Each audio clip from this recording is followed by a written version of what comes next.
for a while. It was online. I started back up again, but most comedians have been on it actually. But Adrian was on one of my shows, and he said the joke about like, you know, his mom's like, you should get married, and he said like the whole thing, and his mom piped in on the show and said, you do need to get married. So he wasn't lying. He was not lying at all. Super funny guy. Thank you, Adrian, so much. So great. We are going to keep this show rolling. Your next comedian, happy to welcome her to the, I guess this is the stage. If it, you know, wherever the comedians are, that's the stage. That was fucking poetry, comedians. That was great. That was really nice that I said that. She's a mom singer. She's the producer of this show. She's the reason we're all here tonight, so that's really awesome. Thank you so much for letting us, for putting this together for us. She's also only been doing comedy about a year, which is like crazy. Like, look at this like huge audience she produced for us, and a lot to, right? And like a lot of times, oh, you're gonna keep going, you're clapping, is that what we're doing? Yeah. This is like, I know, this is confusing, like no cards here, so they're like, shut up, or like, oh. But like less than a year, or like a little over a year, and sometimes we're like, oh my god, only a year you've been doing it, and that's like a nice way of them telling her like, oh, best of luck, so best of luck to your next comedian. Get up for Carmiya! Keep it going!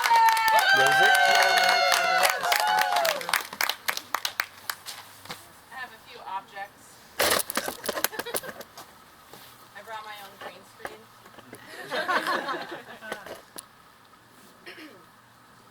Thank you. So people are always messing up my name because Carmiya isn't a name. It's actually a lead-in to the question, what? I was born in Spain, and since I'm Jewish, my parents gave me a Hebrew name that sounds Spanish, so I could sneak through the next Inquisition.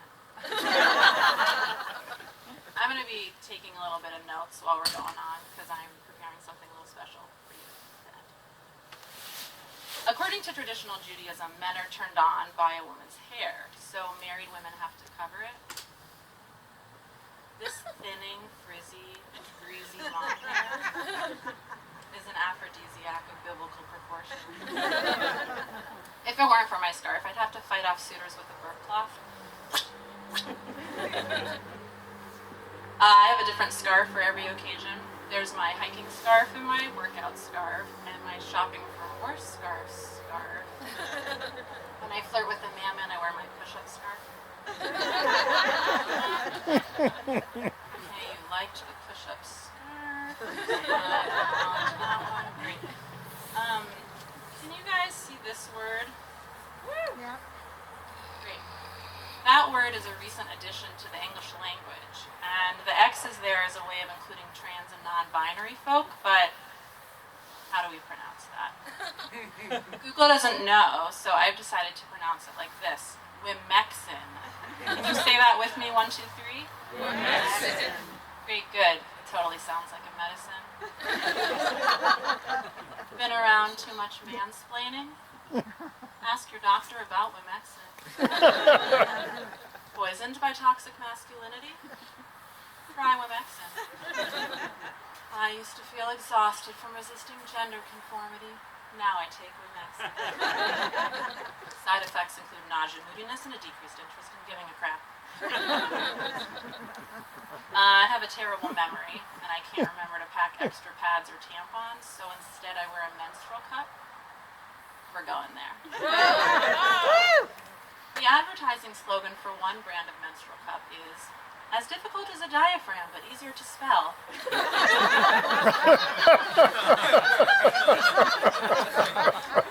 I see we have some diaphragm users. The advertising slogan for my menstrual cup is, wherever you go, I will go. And that's a Bible passage from the book of Ruth, which you may or may not know. No judgment. All I know is when my cup runneth over, it's not a blessing. The Stanley Cup isn't as prestigious. Shoot. Rewinding.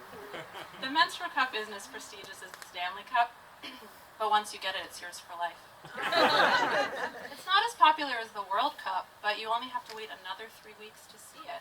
I don't know why more women don't use this product, and really I think it just needs better advertising slogans like the thicker picker-upper.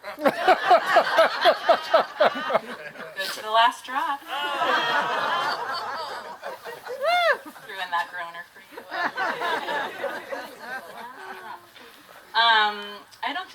mentioned, but I have 5 kids. Carmiya is a Hebrew name, which means doesn't know when to stop. My children talk incessantly, and I never really know what they're going to say. They might come up to me and tattle or worry or whine or request a specific cake for their birthday in 11 and a half months. Most of my conversations with my kids take place in the kitchen, and it's not that they won't talk to me in other rooms, they just don't know where the other rooms are. They're always in the kitchen. I'm sweeping up after lunch, someone's there. I'm cleaning the counters, someone's there. I'm cooking my placenta. Want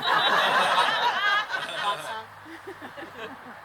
My 5-year-old came up to talk to me the other day while I was washing dishes or breathing. Same difference.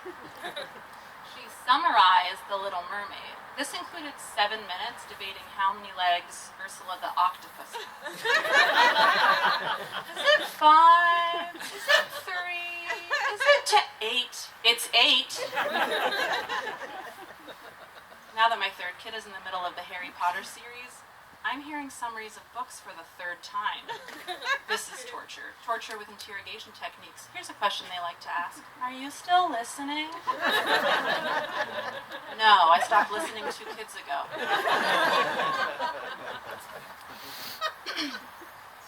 Thank you, Wendy. Last week I read a Berenstain Bears book. Give it up for Berenstain Bears. You guys need better reading material. It was the one about the new baby, and what happens is this. Papa Bear and Brother Bear go out for the day, chop some wood, make a new bed for Brother, and bring it home. When they come back, Mama Bear, Mother Bear, has had a baby. If all I need to do to get a day by myself at home that ends with new furniture have a baby. Not worth it. I'm doing it. No. Monthly. In only 3 babies, I could have a new bedroom set. We took the family camping last summer. The best time to take a large family camping is never.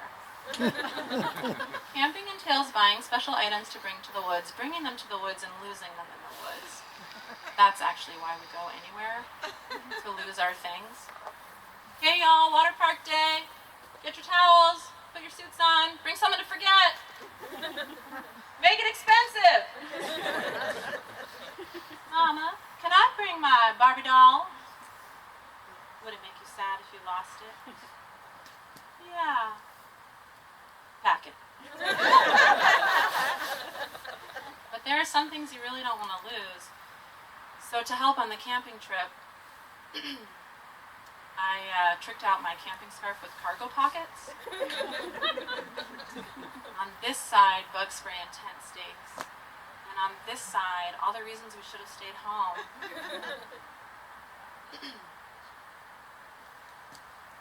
We came home with 5 fewer towels and no plans to return, which is a shame because we left a kid there. The ride home was roomier. Okay, so more of you laughed that we left a kid at a campsite than that my ride home was more comfortable. Evil audience. If you leave 2 kids, you got even more room. I might take you up on that offer. We have a great division of labor for my family of 7. I do all the dishes, laundry, and grocery shopping, and my husband reads Buddhist self-help books. Studying Buddhism helps him accept his feelings about living in a chaotic household. I'm over here sweeping up Play-Doh crumbs, and he's accepting his feelings. I hope you trip over a computer wire. He said to me the other day, Buddhism teaches that everyone suffers. We're Jewish. Okay, but it resonated with me. Did you happen to pick up my dry cleaning? No, did you pick up my Wemexin? Speaking of medicines, we get a lot of questions at the doctor's when I take my kids. It starts right when we walk in. First kid's last name, Weinraub. Second kid's last name, Weinraub. Third kid's it's the same, okay. It's all the same last name. Different dads. Same last name. Do you know how hard it was to find 5 guys named Weiner? I had to go on J-Date, a kosher cruise, and backpacking through Latvia. The questions continue. What medicines is your daughter on? How tall is she? Sweetie, how tall do you have to be to ride Superman at Six Flags? 4'7", under 4'7". Usually I get my kids to answer the questions, and the staff thinks this is good parenting. I just can't remember. So I started wearing my cargo scarf to the doctors. This side, list of medicines and allergies. And on this side, a post-it note with all their birth dates. Those forms can't stump me now. This is the surprise I was planning for you guys.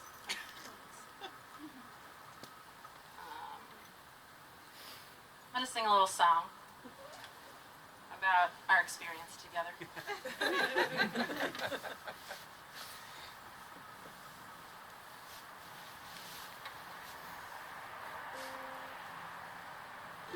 Laughed a lot about some things I said, especially the cargo scarf and the push-up scarf. Also liked the one about the menstrual cup and the one where I mentioned nothing rhymes with scarf except barf. And I specifically don't do jokes about my college bulimia because it makes people uncomfortable and they're not sure if it's okay to laugh, but I'm telling you it is. These college problems are funny. Talk about a joke that you didn't like. The room of your car could use some work. I will take it back to the drawing board, even though it's already funny, you jerks. One last line to end this song. My name's Carmiya, and that's my time.